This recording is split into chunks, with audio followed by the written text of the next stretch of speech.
ਇਸ ਮੌਕੇ ਜਦੋਂ ਸਾਡੀ ਕੌਮ 1984 ਦੇ ਘੱਲੂਘਾਰੇ ਨੂੰ ਯਾਦ ਕਰ ਰਹੀ ਹੈ, ਕਿਸੇ ਮੁਸਲਮਾਨ ਨੂੰ, ਕਿਸੇ ਈਸਾਈ ਨੂੰ ਤਕਲੀਫ ਨਹੀਂ, ਪਰ ਹਿੰਦੂ ਭਾਈਚਾਰੇ ਨੂੰ ਪੂਰੀ ਅੱਗ ਲੱਗੀ ਹੋਈ। ਹਿੰਦੂ ਸ਼ਿਵ ਸੈਨਾ ਤੇ ਹੋਰ ਅੱਤਵਾਦੀ ਜਥੇਬੰਦੀਆਂ ਦੇ ਆਗੂਆਂ ਨੇ ਸੋਸ਼ਲ ਮੀਡੀਆ ਦੇ ਉੱਤੇ ਉਹਨਾਂ ਸਾਰਿਆਂ ਨੂੰ ਹੀਰੋ ਬਣਾ ਕੇ ਉਹਨਾਂ ਦੇ ਹੱਕ ਵਿੱਚ ਵੱਡੇ ਪੋਸਟਰ ਬਣਾ ਕੇ ਹਰ ਰੋਜ਼ ਪਾਉਣ ਦਾ ਇੱਕ ਟਕਵੰਜ ਫੜਿਆ ਹੋਇਆ ਹੈ, ਜਿਨ੍ਹਾਂ ਤੋਂ ਸਿੱਖਾਂ ਦੀ ਮਾਨਸਿਕਤਾ ਨੂੰ ਠੇਸ ਪਹੁੰਚਦੀ।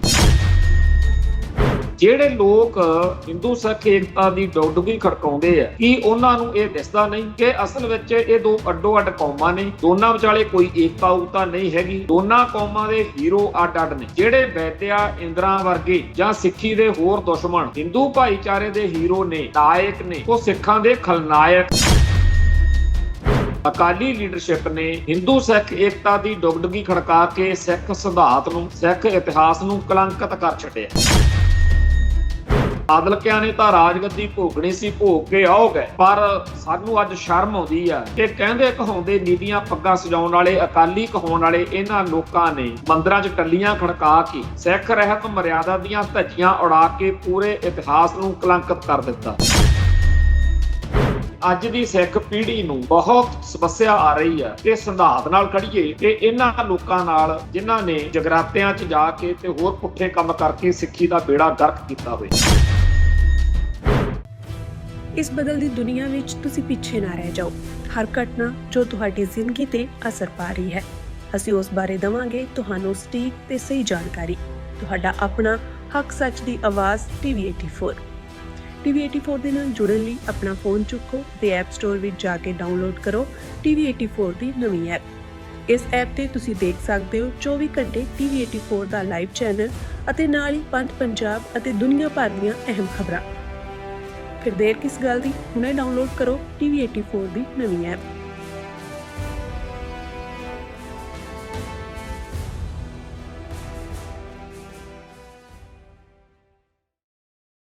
TV84 ਉੱਤੇ ਪ੍ਰੋਗਰਾਮ ਖਬਰ ਦੀ ਖਬਰ ਦੇਖ ਰਹੇ ਸਾਰੇ ਦਰਸ਼ਕਾਂ ਨੂੰ ਮੈਂ ਸਰਬਜੀਤ ਸਿੰਘ ਘੁਮਾਣ ਫਤਿਹ ਅਰਜ਼ ਕਰਦਾ ਜੀ। ਵਾਹਿਗੁਰੂ ਜੀ ਕਾ ਖਾਲਸਾ, ਵਾਹਿਗੁਰੂ ਜੀ ਕੀ ਫਤਿਹ।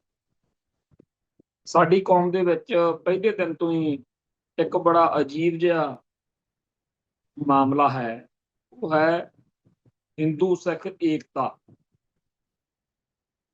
ਸਰਦਾਰ ਕਪੂਰ ਸਿੰਘ ਸਾਡੀ ਕੌਮ ਦੇ ਬਹੁਤ ਮਹਾਨ ਵਿਦਵਾਨ ਹੋਏ। ਉਹਨਾਂ ਦਾ ਇੱਕ ਲੇਖ ਆ, ਲੇਖ ਨਹੀਂ ਅਸਲ ਵਿੱਚ ਤਕਰੀਰ ਆ, ਹਿੰਦੂ ਸਿੱਖ ਏਕਤਾ ਜਿੰਦਾਬਾਦ। ਉਹਦੇ ਵਿੱਚ ਉਹਨਾਂ ਨੇ ਇਸ ਮਸਲੇ ਉੱਤੇ, ਕਈ ਕਹਿਣਗੇ ਮਸਲਾ ਕਿਵੇਂ ਹੋਇਆ, ਇਸ ਮਨੋਦਸ਼ਾ ਉੱਤੇ, ਮਾਨਸਿਕਤਾ ਉੱਤੇ, ਇਸ ਪ੍ਰੋਬਲਮ ਉੱਤੇ ਜੋ ਗੱਲ ਕਹੀ ਹੈ ਉਹ ਬਹੁਤ ਕਮਾਲ ਦੀ ਆ। ਉਹ ਕਹਿੰਦੇ ਵੀ ਕਦੇ ਹਿੰਦੂ ਨੇ ਤਾਂ ਇਹ ਗੱਲ ਜਚਾਉਣ ਦੀ ਲੋੜ ਨਹੀਂ ਸਮਝੀ ਕਿ ਹਾਂ ਸਾਨੂੰ ਸਿੱਖਾਂ ਨਾਲ ਕੋਈ ਪਿਆਰ ਹੈਗਾ ਜਾਂ ਅਸੀਂ ਪਿਆਰ ਰੱਖਣਾ ਚਾਹੁੰਦੇ ਹਾਂ। ਉਹਨਾਂ ਦਾ ਤਾਂ ਹਰ ਅਮਲ ਸਿੱਖੀ ਦੀਆਂ ਜੜ੍ਹਾਂ ਵੱਢਣ ਵਾਲਾ, ਸਿੱਖਾਂ ਦਾ ਘਾਣ ਕਰਨ ਵਾਲਾ ਹੈ। ਤੇ ਸਿੱਖ ਪਤਾ ਨਹੀਂ ਕਿਉਂ ਪੂਛ ਚੱਕੀ ਫਿਰਦੇ ਆ ਵੀ ਹਿੰਦੂ ਸਿੱਖ ਏਕਤਾ। ਸੋ ਜਿਹੜੀ ਇਹ ਹਿੰਦੂ ਸਿੱਖ ਏਕਤਾ ਹੈ, ਇਹ ਸਰਦਾਰ ਕਪੂਰ ਸਿੰਘ ਅਨੁਸਾਰ ਵੀ ਜਾਂ ਤਾਂ ਇਉਂ ਆ ਵੀ ਆਪਾਂ ਉਹਨਾਂ ਨੂੰ ਭਰਮਾ ਰਹੇ ਹਾਂ ਕਿ ਸ਼ਾਇਦ ਉਹ ਭਰਮ 'ਚ ਪੈ ਜਾਣ ਕਿ ਸਿੱਖ ਤਾਂ ਸਾਡੇ ਨਾਲ ਬੜਾ ਪਿਆਰ ਰੱਖਣਾ ਚਾਹੁੰਦੇ ਆ। ਪਰ ਕੀ ਹਿੰਦੂ ਐਡਾ ਹੀ ਕਮਲਾ ਜਿਹੜਾ ਇਹ ਨਾ ਸਮਝੇ ਕਿ ਅਸੀਂ ਨਿੱਤ ਇਹਨਾਂ ਨੂੰ ਜਲੀਲ ਕਰੀਏ ਤੇ ਇਹ ਅਣਖ ਗੈਰਤ ਵਾਲੀ ਕੌਮ ਤੇ ਇਹ ਸਾਡੇ ਨਾਲ ਕੋਈ ਕਿਸੇ ਕਿਸਮ ਦੀ ਵਿਰੋਧ ਜਾਂ ਪ੍ਰਤੀਕਿਰਿਆ ਵਾਲੀ ਭਾਵਨਾ ਹੀ ਨਹੀਂ ਰੱਖਣਗੇ। ਦੂਜਾ ਉਹਨਾਂ ਨੇ ਇਹ ਕਿਹਾ ਕਿ ਆਪਾਂ ਇਸ ਤਰ੍ਹਾਂ ਕਹਿ ਕੇ ਉਹਨਾਂ ਨੂੰ ਇਹ ਜਚਾ ਰਹੇ ਹਾਂ ਵੀ ਤੁਸੀਂ ਬਹੁਤ ਵੱਡੇ ਹੋ, ਤੁਸੀਂ ਬਹੁਤ ਮਹਾਨ ਹੋ, ਤੁਸੀਂ ਬਹੁਤ ਜਾਬਰ ਹੋ, ਸਾਡੇ ਤੇ ਕਿਰਪਾ ਕਰਿਓ। ਇਹ ਵੀ ਸਿੱਖਾਂ ਦੀ ਫਿਤਰਤ ਨਹੀਂ ਹੈ। ਉਸ ਹਿੰਦੂ ਸਿੱਖ ਏਕਤਾ ਵਾਲੇ ਲੇਖ ਨੂੰ ਪੜ੍ਹਦਿਆਂ ਜਾਂ ਉਸ ਤਕਰੀਰ ਨੂੰ ਸੁਣਦਿਆਂ ਬੰਦੇ ਨੂੰ ਅਕਲ ਆਉਂਦੀ ਆ ਕਿ ਇਹ ਜਿਹੜਾ ਨਾਅਰਾ ਹੈ ਇਹ ਬਿਲਕੁਲ ਹੀ ਬੇਹੂਦਾ ਨਾਅਰਾ ਹੈ। ਜੇਕਰ ਸਾਨੂੰ ਹਿੰਦੂ ਸਿੱਖ ਏਕਤਾ ਦੀ ਲੋੜ ਆ, ਕੀ ਸਾਨੂੰ ਹਿੰਦੂ ਮੁਸਲਿਮ ਏਕਤਾ ਦੀ ਲੋੜ ਨਹੀਂ ਹੈ? ਆਪਾਂ ਕਿੰਨੇ ਕੁ ਨਾਅਰੇ ਲਾਉਂਦੇ ਹਾਂ, ਹਿੰਦੂ ਮੁਸਲਿਮ ਏਕਤਾ ਜਿੰਦਾਬਾਦ। ਕੀ ਸਾਨੂੰ ਹਿੰਦੂ ਈਸਾਈ ਏਕਤਾ ਦੀ ਲੋੜ ਨਹੀਂ ਹੈ? ਕੀ ਸਾਨੂੰ ਹੋਰਨਾਂ ਧਰਮਾਂ ਕੌਮਾਂ ਨਾਲ ਏਕਤਾ ਦੇ ਲਈ ਨਾਅਰੇ ਲਾਉਂਦਿਆਂ ਨੂੰ ਕਦੇ ਕਿਸੇ ਨੇ ਦੇਖਿਆ? ਜਾਂ ਕਦੇ ਆਪਾਂ ਇਹਨਾਂ ਕੌਮਾਂ ਦੇ ਬਾਰੇ ਉਵੇਂ ਸੋਚਿਆ ਹੋਵੇ ਜਿਵੇਂ ਹਿੰਦੂਆਂ ਬਾਰੇ ਸੋਚਦੇ ਹਾਂ? ਇਹ ਸਾਰੇ ਕਾਸੇ ਦੇ ਉੱਤੇ ਜੋ ਸਰਦਾਰ ਕਪੂਰ ਸਿੰਘ ਨੇ ਕਿਹਾ, ਉਹਦੇ ਉੱਤੇ ਉਹਨਾਂ ਤੋਂ ਬਾਅਦ ਵਿੱਚ ਬਹੁਤ ਮੋਹਰ ਲੱਗੀ। ਖਾਸ ਤੌਰ ਤੇ 1981 ਦੇ ਵਿੱਚ ਸਿੱਖ ਜਗਤ ਵੱਲੋਂ ਅੰਮ੍ਰਿਤਸਰ ਸ਼ਹਿਰ ਨੂੰ ਪਵਿੱਤਰ ਸ਼ਹਿਰ ਦਾ ਦਰਜਾ ਦੇਣ ਦੇ ਲਈ ਗੱਲ ਸ਼ੁਰੂ ਕੀਤੀ ਗਈ। ਉਹਦੇ ਲਈ 31 ਮਈ 1981 ਨੂੰ ਸਿੱਖ ਜਥੇਬੰਦੀਆਂ ਨੇ ਅੰਮ੍ਰਿਤਸਰ ਸ਼ਹਿਰ ਦੇ ਵਿੱਚ ਇੱਕ ਮਾਰਚ ਰੱਖਿਆ ਹੋਇਆ ਸੀ ਤੇ ਉਹਦੇ ਲਈ ਸਾਰੇ ਅੰਮ੍ਰਿਤਸਰ ਸ਼ਹਿਰ ਦੇ ਹਿੰਦੂਆਂ ਦੀ ਸਹਿਮਤੀ ਵੀ ਬਣ ਚੁੱਕੀ ਸੀ। ਡੀਸੀ ਦਫ਼ਤਰ ਦੇ ਵਿੱਚ ਬਹਿ ਕੇ ਅੰਮ੍ਰਿਤਸਰ ਦੇ ਹਿੰਦੂ ਲੀਡਰਾਂ ਨੇ ਸਹਿਮਤੀ ਪ੍ਰਗਟਾਈ ਕਿ ਵਾਕਿਆ ਹੀ ਜੀ ਇਹ ਤਾਂ ਬੜਾ ਚੰਗਾ ਕੰਮ ਹੈ।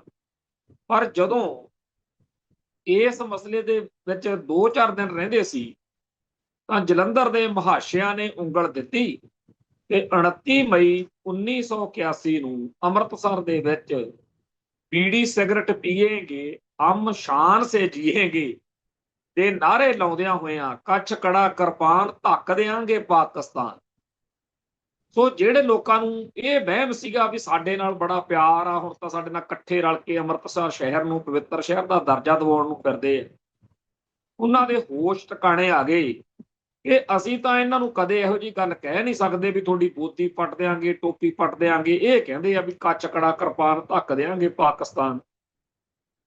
ਕੁੱਲ ਮਿਲਾ ਕੇ ਲਗਾਤਾਰ ਇਹੋ ਜਿਹੀਆਂ ਘਟਨਾਵਾਂ ਬੀਤੇ ਦੌਰ 'ਚ ਵਾਪਰੀਆਂ ਨੇ, ਹੁਣ ਵਾਪਰ ਰਹੀਆਂ ਨੇ, ਪਰ ਫਿਰ ਵੀ ਸਾਡੀ ਕੌਮ ਦਾ ਇਹ ਹਿੱਸਾ ਹਿੰਦੂ ਸਿੱਖ ਏਕਤਾ ਦਾ ਛੁਣਛਣਾ ਵਜਾਉਣੋਂ ਹਟਦਾ ਨਹੀਂ।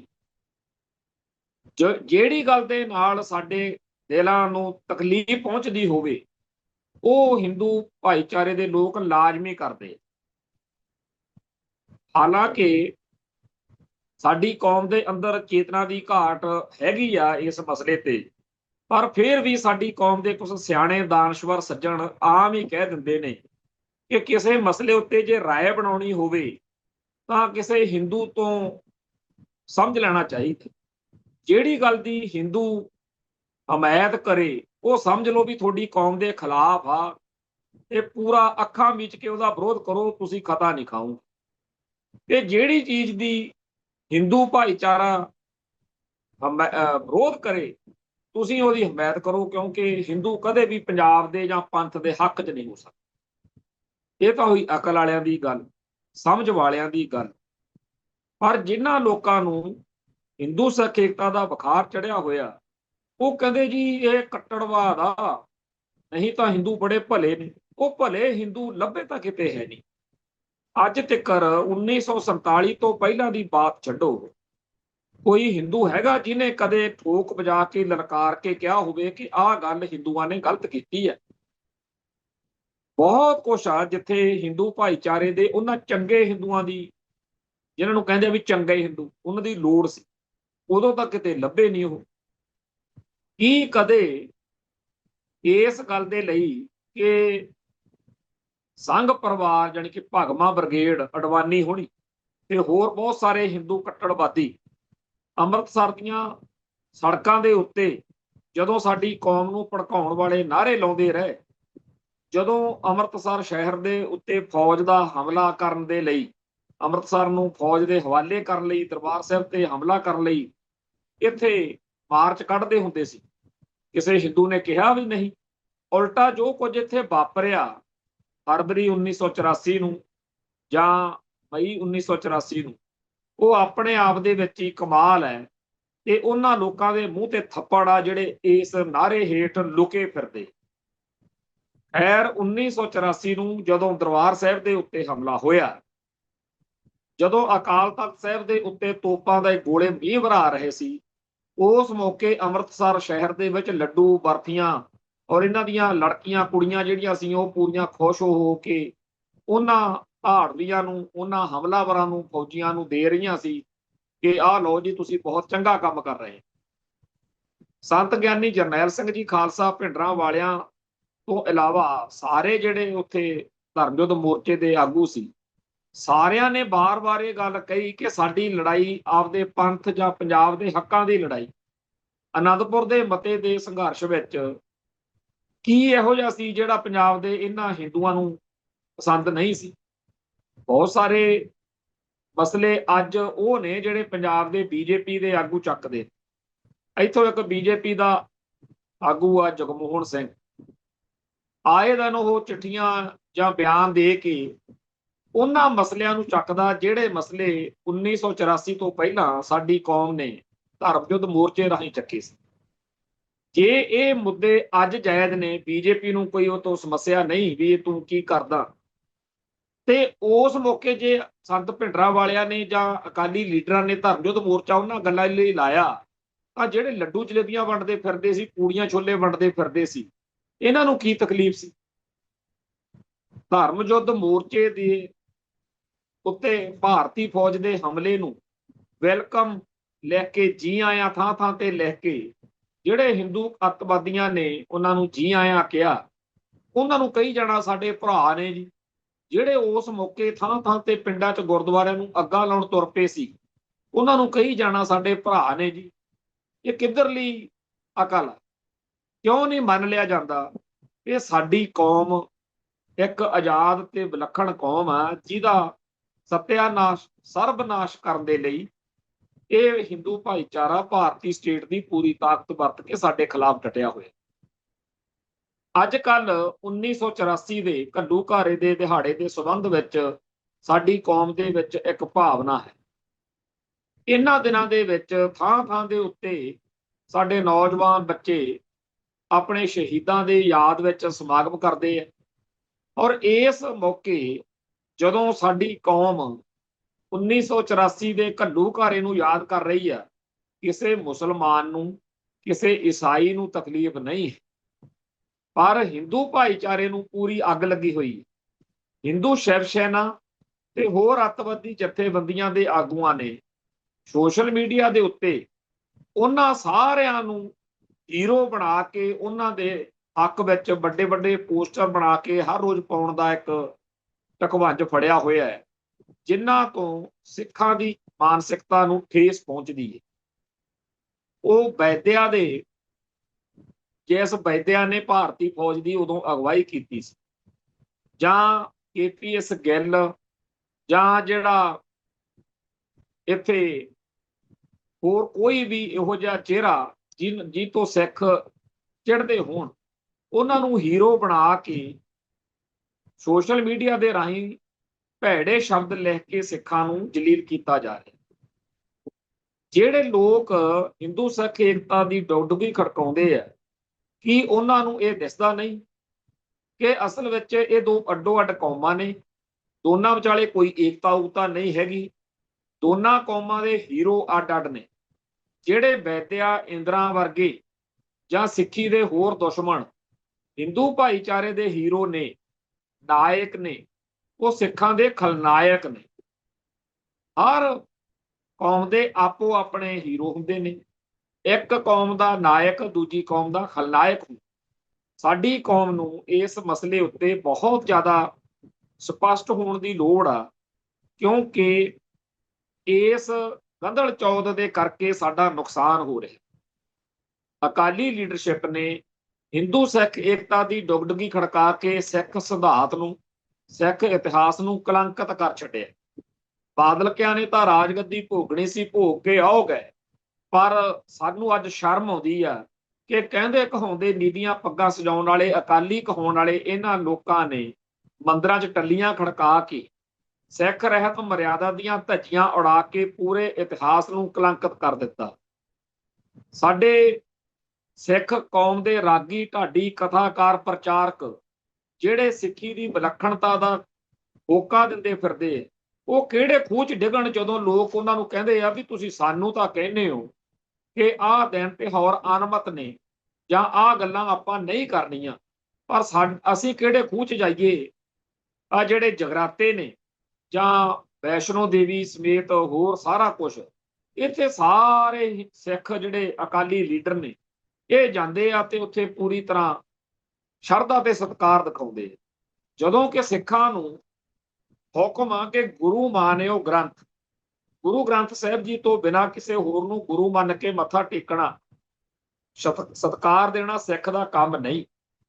ਪਰ ਅਕਾਲੀ ਲੀਡਰਸ਼ਿਪ ਨੇ ਹਰਾਮੀ ਪੁਣੇ ਦੀਆਂ ਸਿਖਰਾਂ ਹੱਦਾਂ ਪਾਰ ਕਰਦਿਆਂ ਇਹ ਝੂਠ ਬੋਲਣਾ ਸ਼ੁਰੂ ਕੀਤਾ ਹੋਇਆ ਹੈ ਕਿ ਜੀ ਹਿੰਦੂ ਵੀ ਤਾਂ ਸਾਡੇ ਧਰਮਾਂ ਦੇ ਅਸਥਾਨਾਂ ਤੇ ਆਉਂਦੇ ਆ।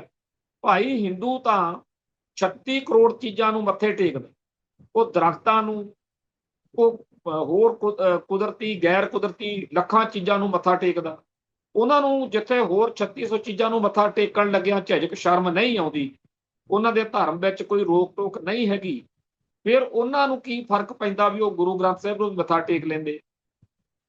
ਪਰ ਸਿੱਖ ਦਾ ਮਰਨ ਹੋ ਜਾਂਦਾ ਹੈ ਜਦੋਂ ਉਹ ਗੁਰੂ ਗ੍ਰੰਥ ਸਾਹਿਬ ਤੋਂ ਬਿਨਾਂ ਕਿਸੇ ਹੋਰ ਨੂੰ ਗੁਰੂ ਮੰਨ ਕੇ ਮੱਥਾ ਟੇਕਦੇ।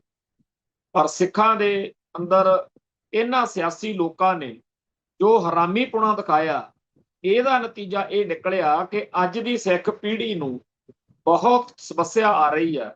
ਇਹ ਸੰਧਾਤ ਨਾਲ ਖੜੀਏ ਕਿ ਇਹਨਾਂ ਲੋਕਾਂ ਨਾਲ ਜਿਨ੍ਹਾਂ ਨੇ ਜਗਰਾਤਿਆਂ 'ਚ ਜਾ ਕੇ ਤੇ ਹੋਰ ਪੁੱਠੇ ਕੰਮ ਕਰਕੇ ਸਿੱਖੀ ਦਾ ਬੇੜਾ ਗਰਕ ਕੀਤਾ ਹੋਇਆ।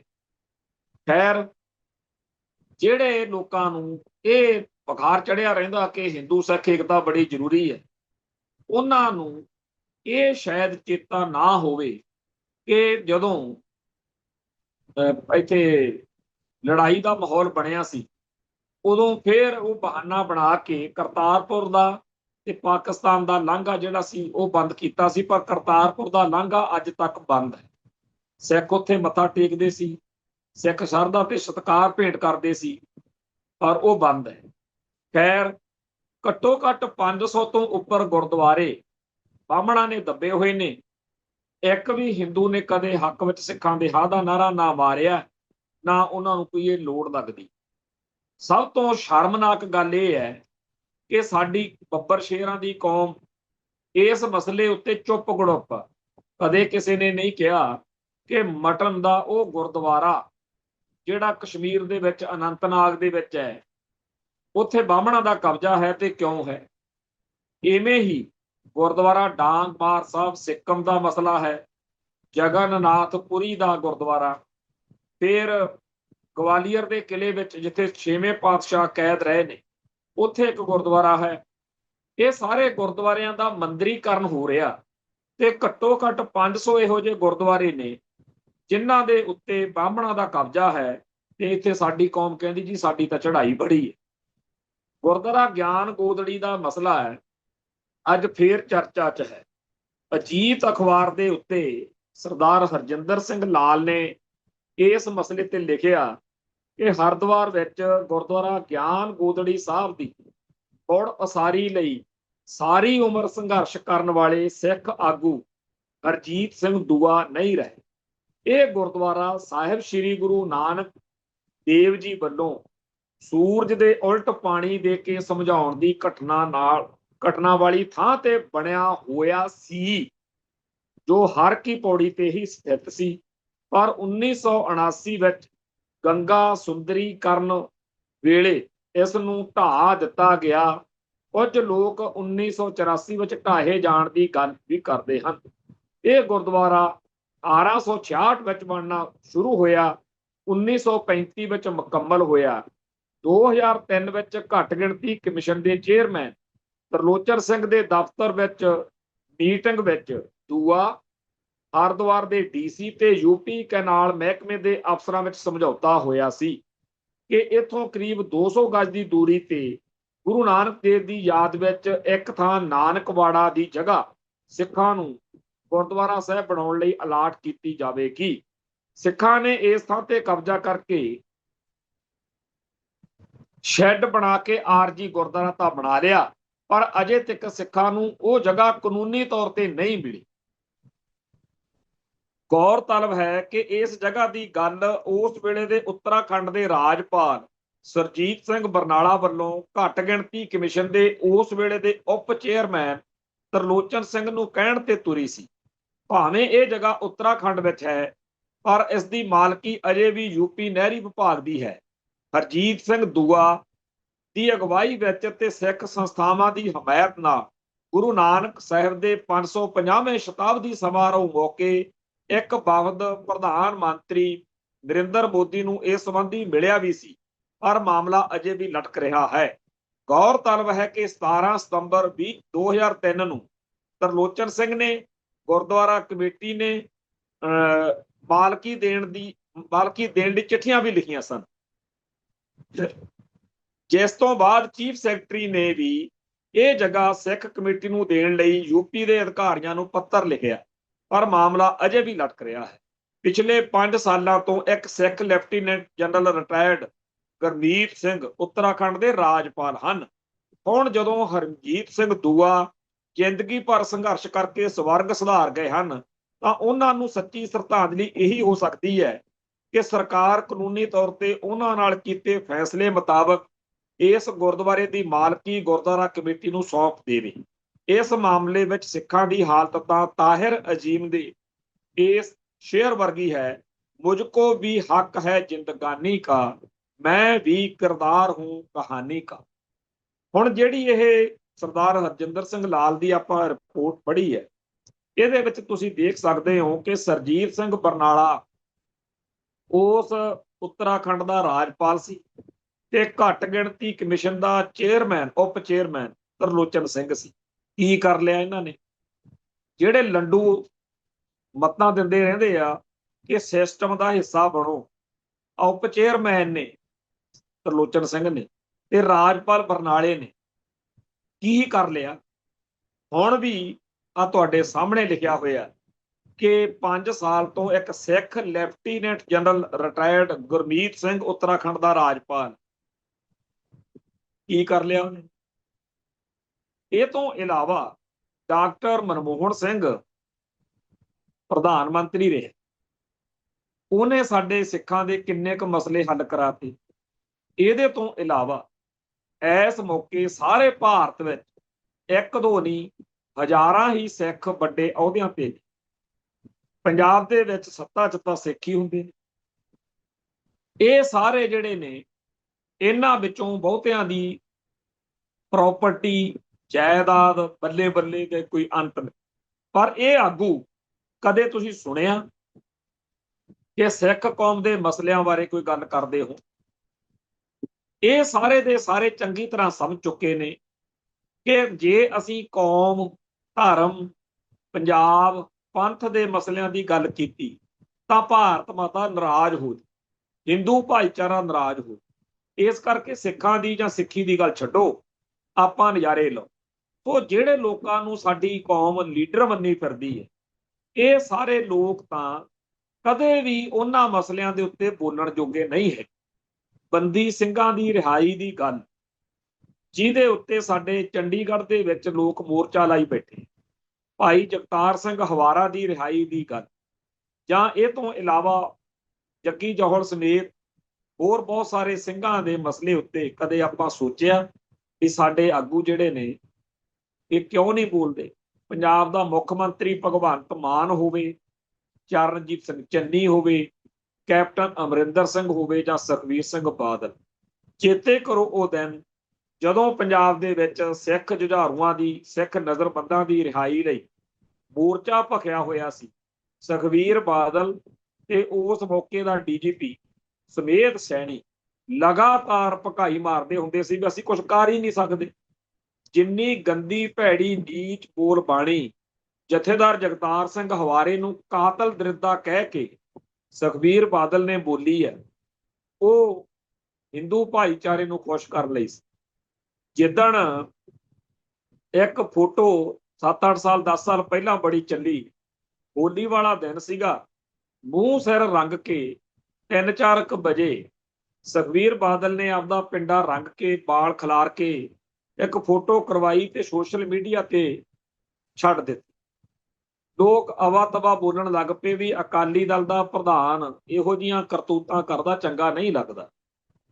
ਉਸ ਮੌਕੇ ਅਸੀਂ ਸਾਰੇ ਜਦੋਂ ਉਸ ਮਾਹੌਲ ਦੇ ਉੱਤੇ ਚਰਚਾ ਕਰ ਰਹੇ ਸੀ ਤਾਂ ਇੱਕ ਬਹੁਤ ਸੀਨੀਅਰ ਪੱਤਰਕਾਰ ਬਜ਼ੁਰਗ ਨੇ ਕਿਹਾ ਕਿ ਤੁਸੀਂ ਸਾਰੇ ਅਣਜਾਣ ਤੇ ਨਿਆਣੇ ਲੱਗਦੇ ਹੋ। ਸੁਖਬੀਰ ਬਾਦਲ ਨੇ ਜੇ ਇਹ ਕੰਮ ਕੀਤਾ ਤਾਂ ਬੜੀ ਡੂੰਘੀ ਸੋਚ ਨਾਲ ਕੀਤਾ। ਅਸੀਂ ਆਖਿਆ ਵੀ ਕੀ ਕਹਿ ਰਹੇ ਹੋ? ਉਹ ਕਹਿਣ ਲੱਗੇ ਬਜ਼ੁਰਗ ਕਿ ਆਮ ਤੌਰ ਤੇ ਸਵੇਰੋਂ 9 ਵਜੇ ਤੋਂ ਲੈ ਕੇ 1-2 ਵਜੇ ਤੱਕ ਜ਼ਿਆਦਾ ਲੋਕਾਂ 'ਚ ਹੋਲੀ ਖੇਡਣ ਦਾ ਰਿਵਾਜ ਰੁਝਾਨ ਜਿਹਾ। ਇਹ 2-3 ਵਜੇ ਤੋਂ ਬਾਅਦ ਕਿਸੇ ਨੇ ਮਿੱਥ ਕੇ ਉਹ ਤੋਂ ਇਹ ਕੰਮ ਉਹਨੂੰ ਦੱਸ ਕੇ ਕਰਵਾਇਆ। ਇਹ ਫੋਟੋ ਜਾਣ ਬੁੱਝ ਕੇ ਸੋਸ਼ਲ ਮੀਡੀਆ ਤੇ ਪਾਈ ਆ। ਜਿੰਨਾ ਜ਼ਿਆਦਾ ਸਿੱਖ ਇਹਨੂੰ ਮਾੜਾ ਬੋਲਣਗੇ ਓਨਾ ਜ਼ਿਆਦਾ ਹਿੰਦੂ ਭਾਈਚਾਰਾ ਖੁਸ਼ ਹੋਊਗਾ ਤੇ ਹਿੰਦੂ ਕਹਿਣਗੇ ਕਿ ਦੇਖੋ ਜੀ ਸੁਖਬੀਰ ਇੰਨਾ ਵਧੀਆ ਜਗਰਾਤਿਆਂ ਤੇ ਜਾਣਾ ਜਾਂ ਹੋਰ ਸਿੱਖੀ ਦੇ ਉਲਟ ਗੱਲਾਂ ਕਰਨੀਆਂ, ਸਿੱਖਾਂ ਤੋਂ ਸਾਡੇ ਲਈ ਗਾਲਾਂ ਖਾਂਦਾ ਫਿਰਦਾ। ਸੋ ਸਿੱਖਾਂ ਦਾ ਭਰੋਸਾ ਨਹੀਂ ਚਾਹੀਦਾ, ਹਿੰਦੂ ਦਾ ਭਰੋਸਾ ਚਾਹੀਦਾ ਲਾਲੇ ਇਹਨੂੰ ਸੁਖਬੀਰ ਬਾਦਲ ਨੂੰ। ਉਹ ਇਸ ਕਰਕੇ ਇਹ ਕੰਮ ਉਹਨੇ ਜਾਣ ਕੇ ਕੀਤਾ। ਫਿਰ ਸਾਨੂੰ ਸਮਝ ਲੱਗੀ ਕਿ ਆਮ ਤੌਰ ਦੇ ਉੱਤੇ ਸ਼ਿਵ ਲਿੰਗ ਸਭ ਨੂੰ ਸਮਝ ਆ ਕਿ ਉਹਦੀ ਕਹਾਣੀ ਕੀ ਹੈ। ਚਲੋ ਅਸੀਂ ਇਸ ਪ੍ਰੋਗਰਾਮ 'ਚ ਕੱਲ੍ਹ ਨੂੰ ਗੱਲ ਕਰਨੀ। ਉਹਦੇ ਕੋਲੇ ਖੜ ਕੇ ਬੀਬੀ ਹਰਸਿਮਰਤ ਕੌਰ ਨੇ ਇੱਕ ਫੋਟੋ ਕਰਾਈ, ਚੰਗੀ ਭਲੀ ਇੱਕ ਸਿੱਖ ਸਰਦਾਰਾਂ ਦੀ ਧੀ। ਇਸ ਤਰ੍ਹਾਂ ਦੇ ਨਾਲ ਫੋਟੋ ਕਰਵਾ ਕੇ ਸੋਸ਼ਲ ਮੀਡੀਆ ਤੇ ਪਾਉਣ ਦਾ ਉਹਦਾ ਮਤਲਬ ਵੀ ਇਹੀ ਸੀ ਕਿ ਮੈਨੂੰ ਜਦੋਂ ਸਾਡੀ ਕੌਮ ਦੇ ਲੋਕ ਗਾਲਾਂ ਕੱਢਣਗੇ ਹਿੰਦੂ ਭਾਈਚਾਰਾ ਖੁਸ਼ ਹੋ। ਮੇਰਾ ਇਹ ਗੱਲ ਇਕੱਲੇ ਸੁਖਬੀਰ ਬਾਦਲ ਜਾਂ ਹਰਸਿਮਰਤ ਬਾਦਲ ਤੱਕ ਮਹਿਦੂਦ ਰੱਖਣਾ ਨਹੀਂ। ਸਾਡੀ ਕੌਮ ਦੇ ਵਿੱਚ ਜਿੰਨੇ ਇਹ ਆਗੂ ਨੇ ਇਹਨਾਂ ਨੂੰ ਚੰਗੀ ਤਰ੍ਹਾਂ ਪਤਾ ਹੁੰਦਾ ਕਿ ਜਦੋਂ ਅਸੀਂ ਸਿੱਖ ਰਹਿਤ ਮਰਿਆਦਾ ਦੀਆਂ ਧੱਜੀਆਂ ਉਡਾ ਕੇ ਹਿੰਦੂ ਮੰਦਰਾਂ 'ਚ ਮੱਥੇ ਟੇਕ ਕੇ ਜਾਂ ਹੋਰ ਪੁੱਠੀਆਂ ਹਰਕਤਾਂ ਕਰਕੇ ਫੋਟੋਆਂ ਸੋਸ਼ਲ ਮੀਡੀਆ ਤੇ ਪਾਉਂਦੇ ਆ, ਤਾਂ ਜਦੋਂ ਸਾਨੂੰ ਅਵਾ ਤਵਾ ਬੋਲਿਆ ਜਾਂਦਾ ਤਾਂ ਉਹਦੇ ਨਾਲ ਸਿੱਖ ਭਾਈਚਾਰੇ ਦੀ ਗੱਲ ਛੱਡੋ, ਹਿੰਦੂ ਭਾਈਚਾਰਾ ਨਿਹਾਲ ਹੋ ਜਾਂਦਾ। ਜਿਸ ਮੁਲਕ ਦੇ ਵਿੱਚ ਸਿੱਖ ਆਗੂਆਂ ਨੂੰ ਸਿੱਖਾਂ ਦੇ ਜਜ਼ਬਾਤਾਂ ਦੀ ਕਦਰ ਘੱਟ ਹੋਵੇ, ਹਿੰਦੂ ਭਾਈਚਾਰੇ ਦਾ ਹੋਵੇ ਕਿ ਕਿਤੇ ਇਹ ਨਾ ਨਾਰਾਜ਼ ਹੋ ਜਾਣ, ਉੱਥੋਂ ਆਪਾਂ ਭਾਲਦੇ ਕੀ। ਇਸ ਮੁਲਕ ਦੇ ਵਿੱਚ ਸੰਤ ਗਿਆਨੀ ਜਰਨੈਲ ਸਿੰਘ ਜੀ ਖਾਲਸਾ ਭਿੰਡਰਾਂ ਵਾਲੇ ਸਾਨੂੰ ਸਮਝਾਉਂਦੇ ਮਰ ਗਏ ਕਿ ਸਿੱਖਾਂ ਦੀ ਪੱਗ ਲਾਉਣ ਲਈ ਪੂਰੇ ਹਿੰਦੁਸਤਾਨ ਦਾ ਹਿੰਦੂ ਇੱਕ ਪਲੇਟਫਾਰਮ ਤੇ ਇਕੱਠਾ ਹੋਇਆ ਖੜਾ। ਤੇ 1984 ਦਾ 1 ਜੂਨ ਤੋਂ ਲੈ ਕੇ 6 ਜੂਨ ਤੱਕ ਦਾ 7 ਜੂਨ ਤੱਕ ਦਾ ਉਹ ਸਾਰਾ ਦੌਰ ਚੇਤੇ ਕਰੋ ਜਦੋਂ ਸਾਰਾ ਮੁਲਕ ਇਕਜੁੱਟ ਤੇ ਇਕਮੁੱਠ ਹੋਇਆ ਖੜਾ ਸੀ। ਅੱਜ ਵੀ ਉਵੇਂ ਹੀ ਹੈ।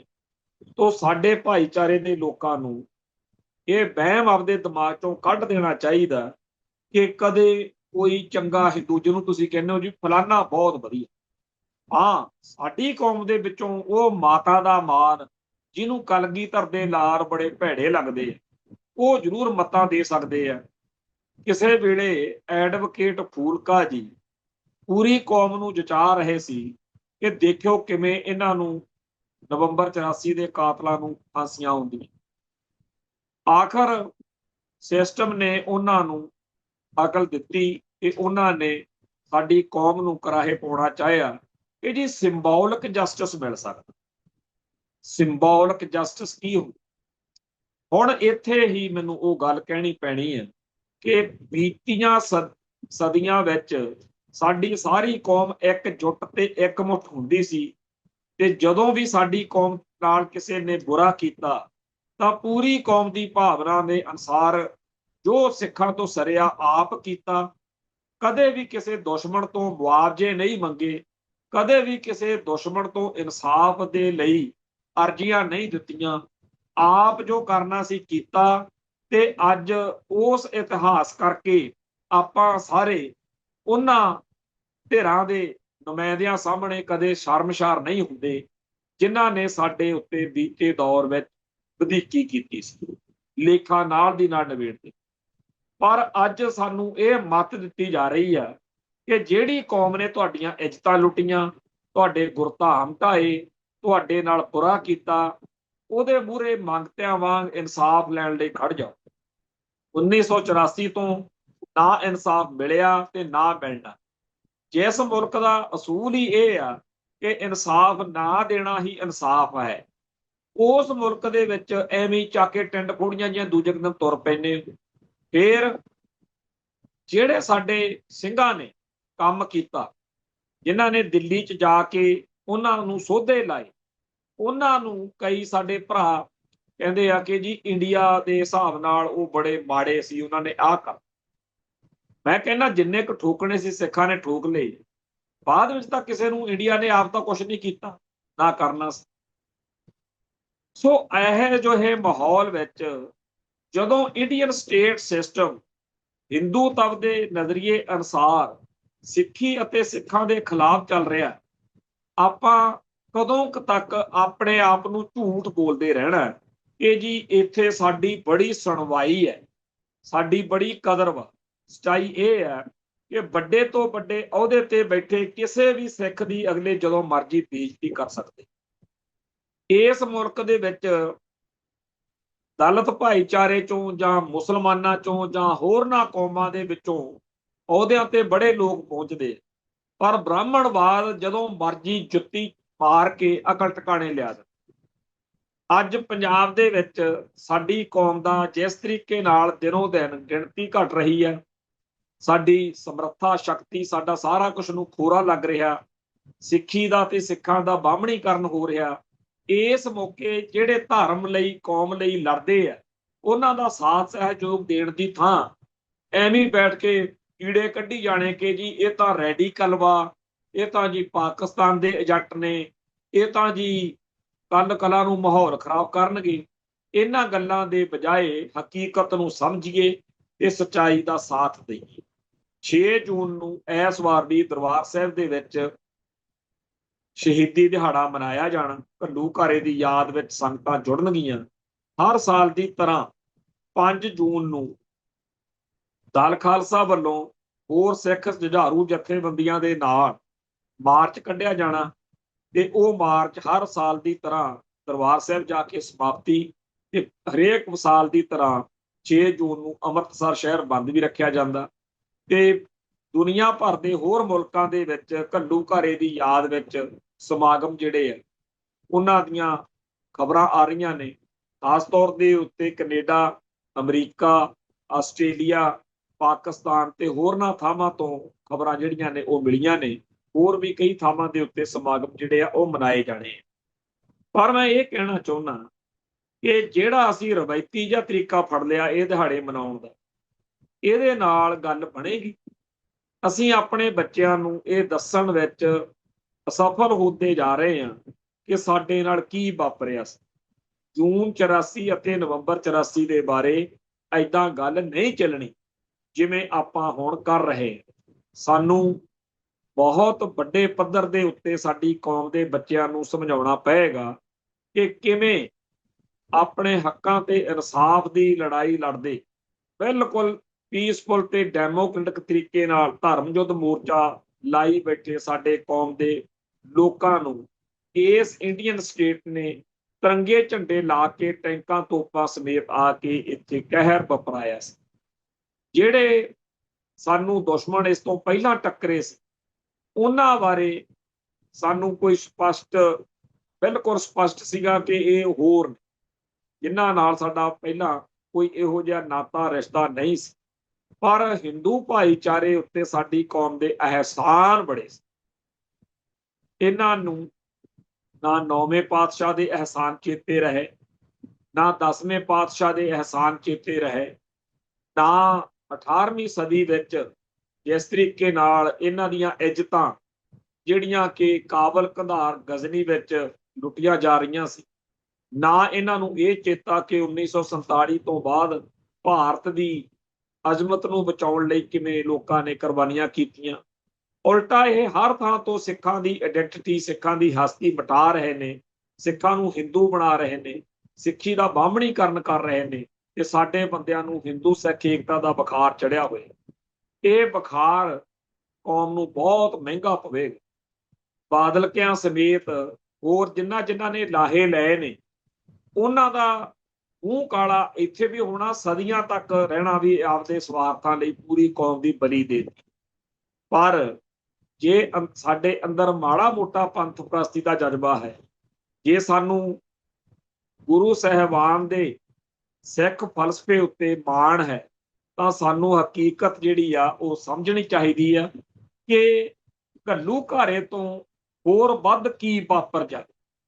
ਇਹਦੇ ਨਾਲੋਂ ਵੱਡੀ ਗੱਲ ਹੋਰ ਕੀ ਹੋ ਸਕਦੀ ਹੈ।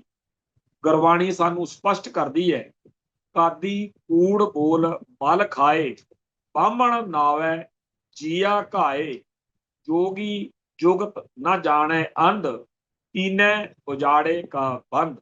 ਸੋ ਇਸੇ ਤਰੀਕੇ ਨਾਲ ਸਾਨੂੰ ਗੁਰੂ ਗ੍ਰੰਥ ਸਾਹਿਬ ਦੇ ਵਿੱਚੋਂ ਸੇਧ ਮਿਲਦੀ ਆ ਕਿ ਜੋ ਬ੍ਰਾਹਮਣਵਾਦ ਆਪਣੇ ਆਪ ਨੂੰ ਬਹੁਤ ਉੱਚਾ ਤੇ ਮਹਾਨ ਤੇ ਬਾਕੀ ਸਾਰਿਆਂ ਨੂੰ ਨੀਵਾਂ ਸ਼ੂਦਰ ਕਹਿ ਕੇ ਵੀ ਜਲੀਲ ਕਰਦਾ, ਉਹਦੇ ਬਾਰੇ ਭਗਤ ਕਬੀਰ ਜੀ ਦੇ ਬੜੇ ਸਪਸ਼ਟ ਆਦੇਸ਼ ਨੇ। ਜੋ ਤੂੰ ਬਾਹਮਣ ਬਾਹਮਣੀ ਜਾਇਆ, ਤੋ ਆਉਣ ਬਾਟ ਕਾਹੇ ਨਹੀਂ ਆਇਆ। ਹੁਣ ਸਾਡੇ ਗੁਰੂ ਸਾਹਿਬ ਤਾਂ ਸਾਨੂੰ ਇਸ ਹੱਦ ਤੱਕ ਗੱਲ ਕਹਿੰਦੇ, ਤੇ ਸਾਡੇ ਲੰਡੂਆਂ ਨੂੰ ਇੱਥੇ ਵਿਪਤਾ ਪੈ ਜਾਂਦੀ ਆ ਕਿ ਬਾਹਮਣ ਕਾਹਤੋਂ ਕਹਿਤਾ ਜੀ, ਲਾਲੇ ਕਾਹਤੋਂ ਕਹਿੰਦੇ ਹੋ ਜੀ, ਇਹਨਾਂ ਦੇ ਧਰਮ ਦੇ ਬਾਰੇ ਆਪਾਂ ਗੱਲ ਹੀ ਕਾਹਨੂੰ ਕਰਨੀ ਆ ਜੀ, ਆਪਾਂ ਜੀ ਆਪ ਦੇ ਬਾਰੇ ਸੋਚਿਆ ਕਰੋ। ਉਹ ਫਿਰੇ ਨੱਥ ਕਢਾਉਣ ਨੂੰ, ਉਹ ਫਿਰੇ ਨੱਕ ਵਢਾਉਣ ਨੂੰ। ਉਹ ਕਹਿੰਦੇ ਅਸੀਂ ਤੁਹਾਡੇ ਧਰਮ ਦਾ ਨਾਸ਼ ਕਰਨਾ, ਉਹ ਕਹਿੰਦੇ ਆ ਤੁਹਾਡੇ ਧਰਮ ਦਾ ਹਿੰਦੂਕਰਨ ਕਰਨਾ, ਉਹ ਕਹਿੰਦੇ ਆ ਕਿ ਵੱਧ ਤੋਂ ਵੱਧ ਤੁਹਾਨੂੰ ਕੇਸਾਂ ਵਾਲੇ ਹਿੰਦੂ ਮੰਨ ਸਕਦੇ। ਤੇ ਸਾਡੀ ਕੌਮ ਨੇ ਪੂਛ ਚੱਕੀ ਹੋਈ ਆ ਪੰਜਾਬ ਦੇ ਵਿੱਚ ਬੀਜੇਪੀ ਦਾ ਰਾਜ ਲੈ ਕੇ ਆਉ। ਤੇ ਅੱਜ ਸਾਡੀ ਕੌਮ ਦੀਆਂ ਸਾਰੀਆਂ ਸੰਸਥਾਵਾਂ, ਜਦੋਂ ਦਮਦਮੀ ਟਕਸਾਲ ਵਰਗੀ ਸੰਸਥਾ ਦਾ ਮੁਖੀ ਭਗਵੇਂ ਬ੍ਰਿਗੇਡ ਦੀ ਬੋਲੀ ਬੋਲੇ, ਸਮਝੋ ਸਾਡੇ ਵਰਗਿਆਂ ਲਈ ਜਿਹੜੇ ਪੰਜਾਬ ਵਿੱਚ ਰਹਿ ਕੇ ਕੌਮ ਦੀ ਗੱਲ ਕਰਦੇ ਆ ਕਿੰਨਾ ਔਖਾ ਹੈ। ਇੱਕ ਇਹ ਸੀ ਦਮਦਮੀ ਟਕਸਾਲ, ਸ਼੍ਰੋਮਣੀ ਕਮੇਟੀ ਅਕਾਲੀ ਦਲ ਨੇ ਪਹਿਲਾਂ ਬੇੜਾ ਗਰਕ ਕੀਤਾ ਹੋਇਆ, ਬਾਦਲ ਕਿਆਂ ਨੇ ਕੀਤਾ ਹੋਇਆ। ਫਿਰ ਕੇਂਦਰੀ ਸ਼੍ਰੀ ਗੁਰੂ ਸਿੰਘ ਸਭਾ ਚੰਡੀਗੜ੍ਹ, ਉੱਥੇ ਬੀਤੇ 5-10 ਸਾਲਾਂ ਤੋਂ ਇਹੋ ਜਿਹੇ ਲੋਕ ਛਾਏ ਹੋਏ ਨੇ ਜਿਹੜੇ ਸਿੱਖੀ ਦੇ ਦੁਸ਼ਮਣਾਂ ਨੂੰ ਲੱਭ ਕੇ ਸਟੇਜ ਦਿੰਦੇ। ਜਿੰਨੇ ਵੀ ਭਾਰਤ ਮਾਤਾ ਦੇ ਲਾਲ ਨੇ, ਉਹ ਕੁਝ ਵੀ ਲਿਖਣ ਜਾਂ ਕੋਈ ਉੱਥੇ ਵਕਤ ਮਿਲੇ ਉਹਨਾਂ ਨੂੰ ਸੱਦ ਲੈਂਦੇ। ਪਿਛਲੇ ਸਾਲ ਉੱਥੇ ਉਹ ਸਾਰੇ ਬੰਦੇ ਸੱਦੇ, ਸੈਮੀਨਾਰ ਕੀਤਾ ਇਹਦੇ ਜੂਨ 84 ਦੇ ਸੰਬੰਧ 'ਚ, ਜਿਹੜੇ ਸਿੱਖੀ ਦੇ ਦੁਸ਼ਮਣ। ਹੁਣ ਸਾਡੀਆਂ ਸੰਸਥਾਵਾਂ ਜਿਨ੍ਹਾਂ ਤੇ ਮਾਣ ਹੋਣਾ ਚਾਹੀਦਾ ਸੀ, ਉਹਨਾਂ ਦਾ ਜਦੋਂ ਇਹ ਹਾਲ ਆ, ਜਦੋਂ ਭਗਵੇਂ ਬ੍ਰਿਗੇਡ ਦਾ ਏਜੰਡਾ ਅੱਗੇ ਲੈ ਕੇ ਇਹ ਲੋਕ ਤੁਰ ਰਹੇ ਹੋਣ, ਤਾਂ ਅੱਜ ਦੇ ਦੌਰ ਵਿੱਚ ਕਿੱਡੀ ਵੱਡੀ ਔਖ ਆ ਉਹਨਾਂ ਲਈ ਜਿਹੜੇ ਇੱਥੇ ਪੰਥ ਦੀ ਗੱਲ ਕਰਨੀ ਚਾਹੁੰਦੇ। ਕੇਂਦਰੀ ਸ਼੍ਰੀ ਗੁਰੂ ਸਿੰਘ ਸਭਾ ਦੇ ਰਾਹੀਂ ਕੁਝ ਬੰਦੇ ਭਗਵੇਂ ਬ੍ਰਿਗੇਡ ਦਾ ਏਜੰਡਾ ਚਲਾ ਰਹੇ ਨੇ। ਮੁੱਖ ਨਿਸ਼ਾਨਾ ਇਹ ਆ ਕਿ ਜੱਟਾਂ ਨੂੰ, ਜੱਟ ਸਿੱਖਾਂ ਨੂੰ ਇੰਨਾ ਬੁਰੀ ਤਰ੍ਹਾਂ ਭੜਕਾਉਣਾ, ਜਲੀਲ ਕਰਨਾ ਕਿ ਉਹ ਭੜਕ ਕੇ ਪੰਜਾਬ ਦੇ ਵਿੱਚ ਵਸਦੇ ਉਹਨਾਂ ਵਰਗਾਂ ਨੂੰ, ਜਿਹੜੀਆਂ ਗੈਰ ਕਾਸ਼ਤਕਾਰ ਸ਼੍ਰੇਣੀਆਂ ਨੇ, ਜਿਹੜੇ ਭਾਈ ਲਾਲੋ ਦੇ ਵਾਰਸ ਨੇ, ਜਿਹੜੇ ਜ਼ਮੀਨਾਂ ਜਾਇਦਾਦਾਂ ਵਾਲੇ ਨਹੀਂ, ਜਿਹੜੇ ਕਿਰਤੀ ਲੋਕ ਨੇ, ਖਾਸ ਤੌਰ ਤੇ ਰਵਿਦਾਸੀਆ ਸਿੱਖ, ਮਜ਼੍ਹਬੀ ਸਿੱਖ, ਇਹਨਾਂ ਦੇ ਖਿਲਾਫ ਇੱਕ ਨਫ਼ਰਤ ਵਾਲਾ ਮਾਹੌਲ ਤਿਆਰ ਕਰਨਾ। ਦੋਨਾਂ ਪਾਸਿਆਂ ਤੋਂ ਕੁਝ ਬੰਦੇ ਲੱਗੇ ਹੋਏ ਨੇ, ਉਹ ਪੇਡ ਬੰਦੇ ਨੇ, ਉਹ ਬੀਜੇਪੀ ਦੇ ਏਜੰਡੇ ਤਹਿਤ ਇਹ ਸਾਰਾ ਕੁਝ ਕਰ ਰਹੇ ਨੇ। ਤੇ ਸਾਡੀ ਕੌਮ ਦਾ ਇੱਕ ਬਹੁਤ ਵੱਡਾ ਹਿੱਸਾ ਇਸ ਟਰੈਪ ਵਿੱਚ ਫਸ ਵੀ ਚੁੱਕਿਆ। ਉਹਨਾਂ ਨੂੰ ਲੱਗਦਾ ਕਿ ਅਸੀਂ ਜੱਟ ਸਿੱਖਾਂ ਤੇ ਸਾਨੂੰ ਗਾਲਾਂ ਕੱਢਣ ਵਾਲੇ, ਸਾਡੇ ਗੰਦ ਬਕਣ ਵਾਲੇ ਸਾਡੇ ਬਾਰੇ, ਇਹ ਲੋਕ ਫਲਾਨੀ ਬਰਾਦਰੀ ਦੇ ਨਹੀਂ, ਉਹ ਉਸ ਬਰਾਦਰੀ ਦੇ ਨੁਮਾਇੰਦੇ ਨਹੀਂ ਹੈਗੇ। ਪਰ ਜਦੋਂ ਉਹ ਗੰਦ ਬਕਦੇ ਆ ਤਾਂ ਉਹ ਪੂਰਾ ਯਕੀਨ ਦਿਵਾ ਦਿੰਦੇ ਆ ਕਿ ਅਸੀਂ ਤਾਂ ਫਲਾਨੀ ਬਰਾਦਰੀ ਵੱਲੋਂ ਗੱਲ ਕਰ ਰਹੇ ਹਾਂ। ਫਿਰ ਜੱਟ ਸਿੱਖ ਭਾਈਚਾਰੇ ਵੱਲੋਂ ਜਦੋਂ ਪ੍ਰਤੀਕਿਰਿਆ ਆਉਂਦੀ ਹੈ ਤਾਂ ਸਾਹਮਣਿਓਂ ਉਹ ਬੰਦੇ ਹੋਰ ਜ਼ਿਆਦਾ ਗੱਲ ਨੂੰ ਚੱਕਦੇ। ਇਹ ਗੱਲ ਹੌਲੀ ਹੌਲੀ ਧੁਖਦੀ ਹੁਣ ਭਖ ਰਹੀ ਹੈ।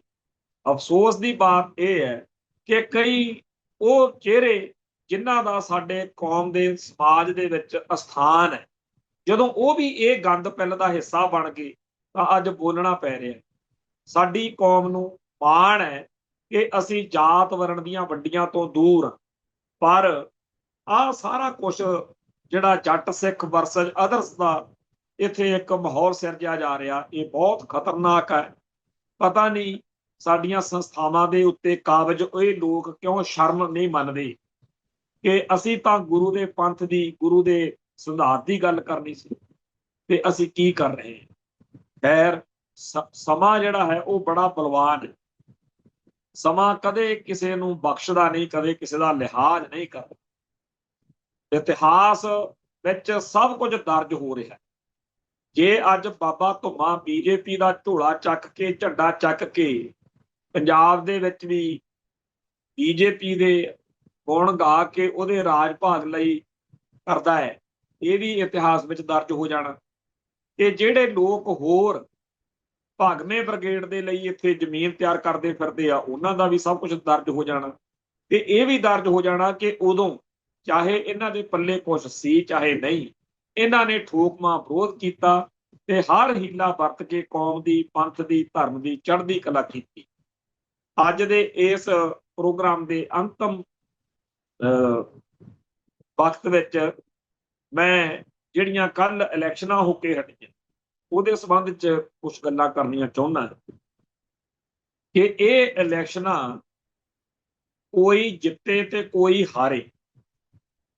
ਬੇਸ਼ੱਕ ਇਹਨਾਂ ਇਲੈਕਸ਼ਨਾਂ ਤੋਂ ਅਗਾਂਹ ਵਿਧਾਨ ਸਭਾ ਦੀਆਂ ਇਲੈਕਸ਼ਨਾਂ ਹੋ ਰਹੀਆਂ, ਉਹਦੇ ਵਿੱਚ ਜਿਹੜਾ ਮਰਜ਼ੀ ਸਰਕਾਰ ਬਣਾ ਜਾਵੇ ਤੇ ਜਿਹੜਾ ਮਰਜ਼ੀ ਮੁੱਖ ਮੰਤਰੀ ਬਣੇ, ਸਾਡੀ ਕੌਮ ਨੂੰ ਇਸ ਗੱਲ ਲਈ ਚੇਤੰਨ ਹੋਣ ਦੀ ਲੋੜ ਹੈ ਕਿ ਇਹਨਾਂ ਮਸਲਿਆਂ, ਇਹਨਾਂ ਗੱਲਾਂ 'ਚ ਆਪਦੀ એનર્ਜੀ ਵੇਸਟ ਕਰਨ ਨਾਲੋਂ ਕੌਮ ਦੇ ਸੰਘਰਸ਼ ਦਾ ਹਿੱਸਾ ਬਣੀਏ, ਖਾਲਿਸਤਾਨ ਦੇ ਸੰਘਰਸ਼ ਦਾ ਹਿੱਸਾ ਬਣੀਏ, ਤਾਂ ਕਿ ਲੋਕ ਪ੍ਰਲੋਕ ਸਵਾਰ ਸਕੀਏ। ਇੱਥੇ ਸਮਾਪਤੀ ਕਰਦੇ ਹਾਂ ਜੀ, ਫੇਰ ਮਿਲਾਂਗੇ। ਨਾਨਕ ਨਾਮ ਚੜ੍ਹਦੀ ਕਲਾ, ਤੇਰੇ ਭਾਣੇ ਸਰਬੱਤ ਦਾ ਭਲਾ। ਵਾਹਿਗੁਰੂ ਜੀ ਕਾ ਖਾਲਸਾ, ਵਾਹਿਗੁਰੂ ਜੀ ਕੀ ਫਤਿਹ।